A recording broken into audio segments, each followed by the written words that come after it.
Hi. In this video, I'm going to show you the 10 most important tips for mix and mastering so that you can make your songs sound cleaner and more professional.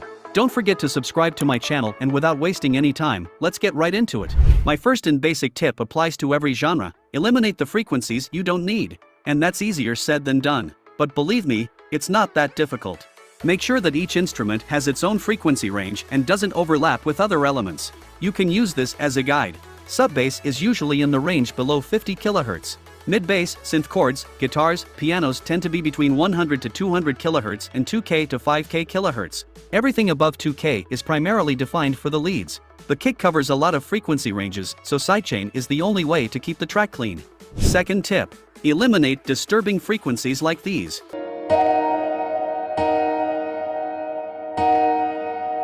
They are caused either by the sound itself or by strong distortion or reverb. Try to find them by pulling up any band control, moving it across the entire band range and turning it down until it sounds good to your ears. Look at the big peaks. This will make your job easier.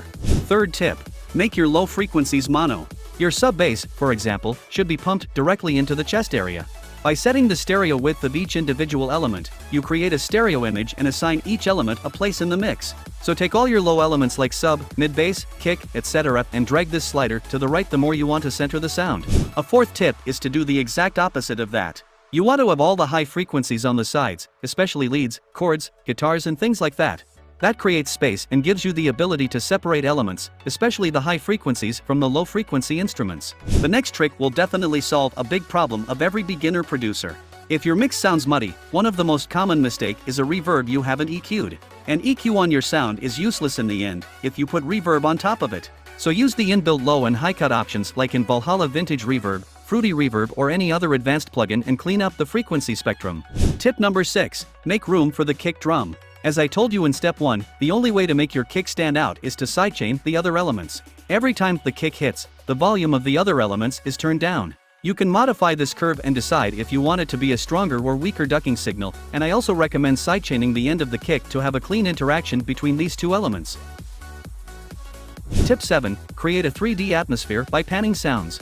To keep the listener's attention and make things more interesting, distribute your elements in the imaginary audio field.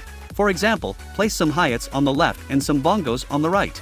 This way you bring movement and excitement into play and create a broad, full audio spectrum. The 8th tip is particularly important for artists who work with real recorded instruments. For example, when a guitar is played by a human, the volume level is constantly irregular. So to avoid having peaks that ruin our mix, we use a compressor. It brings all the peaks to a level so that everything sounds well balanced in the end. My favorite tool for this is OTT. It's so easy to use and you get pretty good results. Tip 9 is a mastering tip and is likely to be viewed very controversially. Place a limiter at the beginning of your master chain. This way you don't have to pay attention to the volume levels of the individual tracks, you can ignore that. My choice is either the free Fruity limiter, where you turn down all 3 controls, or you can choose the Ozone 10 limiter this way. The last tip for today's video: keep your reverb clean. And no, this isn't another EQ tip, it's about turning the reverb off when it's not needed or when other elements are playing. To do this, add a peak control. Connect your reverb wetness control to it, select peak control and invert. And now the reverb ducks every time the sound plays itself. Perfect, isn't it? I hope you can learn a little from this tutorial. Let me know in the comments what topic you want next time, and please don't forget to subscribe to my channel. You can also check out my Patreon, where you can find FLPs, sample packs and exclusive production content. So, thanks for watching and have a great day.